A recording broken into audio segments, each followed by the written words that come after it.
I talked about this before it broke.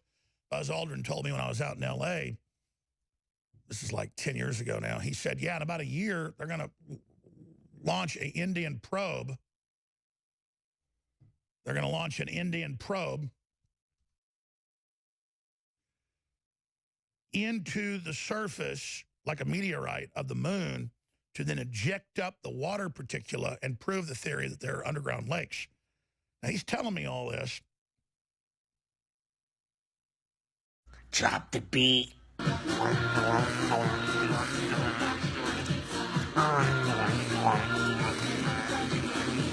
I'd go to the moon in a nanosecond.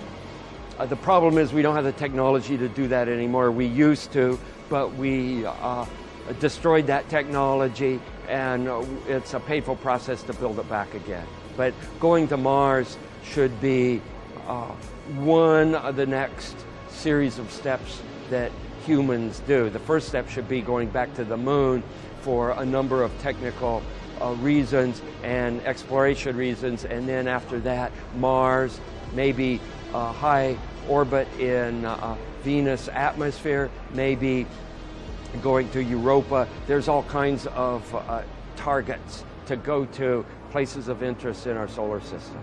The only limit to human future is in our own imaginations.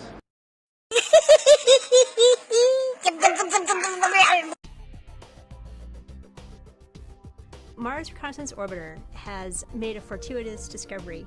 We found water somewhat closer to the equator than we were expecting to see it. We discovered several new impact craters that dredged up or excavated ice from below the surface. These craters were found between about 45 and 55 degrees north, so that's the latitude of about Paris. The context camera team detects new impacts by examining before and after images of a certain portion of the surface and then looking for changes. Usually what they see is the dark mark that the impact has left on the surface. So then the higher resolution camera, the high-rise camera, follows up on that observation. When HiRISE went in and took an image of these small craters, they saw this very bright blue material that was poking out from the bottom of these craters, and it looked a lot like water ice. So they took this image using their spectrometer, saw that in one of the 5, there was in fact a signature of ice. HiRISE continued to take a series of images over several hundred days, and what they were actually able to do is watch how the ice disappears over time. So if you take the styrofoam lid off your cooler, here on Earth the ice starts to melt, but on Mars it just turns into water vapor. And sure enough, it faded away like you would expect water ice to fade away. So we have an idea now of how much water was available in the Martian atmosphere in the recent past, based on where we see ice in the subsurface today. One of the great ironies about this discovery is that several of these craters were found in the vicinity of one of the Viking landers. And that lander had an arm that dug down into the soil looking for ice. And what we realized from looking at the distribution of ice from these craters is that if that lander had gone down 6 inches deeper, it should have found ice. It just stopped inches short of where it could have found ice. I think one of the things that's really interesting about this is that it gives us a new window into the water story on Mars. You know, the whole Mars program has been following the water, and this is our first insight into how water and climate have changed on Mars over the last 10 to 100,000 years. It gives us another piece of the puzzle to understand the climate history of Mars.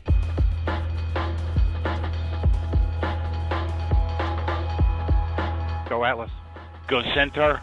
Go Insight. 5, 4, 3, 2, 0. And liftoff of the Atlas V, launching the first interplanetary mission from the West Coast.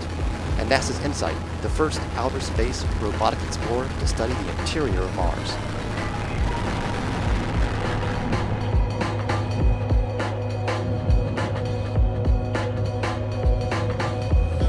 Audio rates continue to look good.